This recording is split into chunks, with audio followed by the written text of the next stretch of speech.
Diretsang nilinaw ni Barbie Fortesa kung sila ba ng actor at kapwa-runner na si Jameson Blake nang sumalang siya sa GMA Integrated News interviews.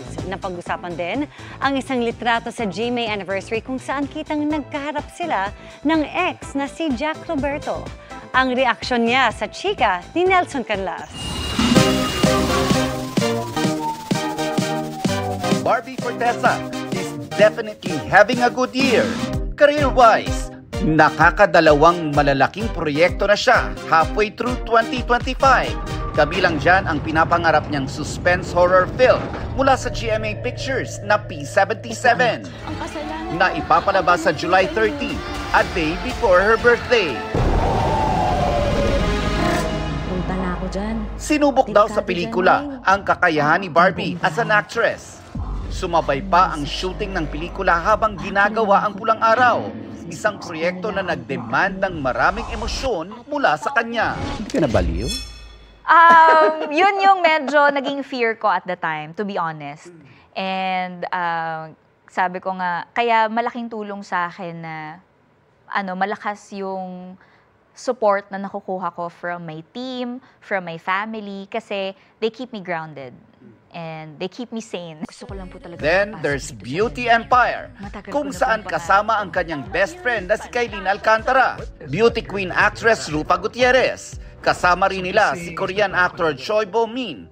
At kinakaaliwan pa online ang kanilang eksena. 네가 알아서 한다고요? 그게 무슨 말이야? 당신 누구야? Super na-appreciate ko nun si Choi Bo-min. Kasi kinokorek niya naman ako kung mali ako eh. Pero yung umere, very good niya ako nun. I had to watch it multiple times eh. Yeah. Kasi natutuwa ako sa'yo. Parang dinab ba ito? Hindi. And I had to learn it just 15 minutes before the take. Yung mga Korean lines ko laging surprise eh. Puno ng pasasalamat si Barbie sa kanyang mga kwento. Natutupad daw kasi ang kanyang mga pinapangarap lang noon. Aminin ko, sa takbo ng karera ko in my 16 years in the industry, I've had my highs and lows. Pero ang naging consistent since day one, yung respeto sa akin ng mga tao.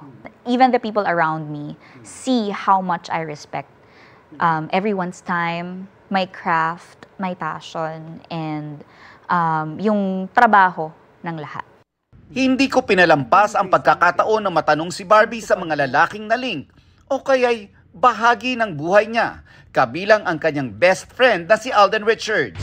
I would consider Alden as one of my constants talaga. Yung pag may problema ako, Alden, ganito, ganyan, ganyan. Hindi naman ako nangungutang. Pero like, hindi naman ganong level. Pero like, kung kailangan ko lang ng, kunyari, advice.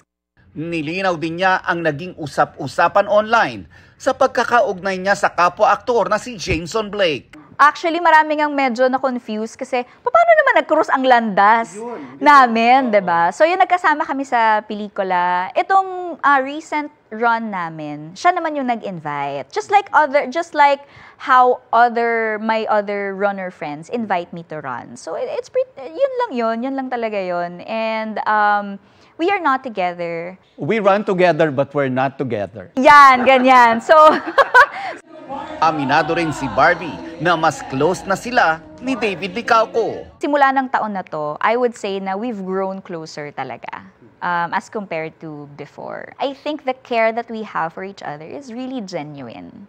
Pinag-usapan din namin ni Barbie ang muling pagkikita nila ng ex-boyfriend na si Jack Roberto.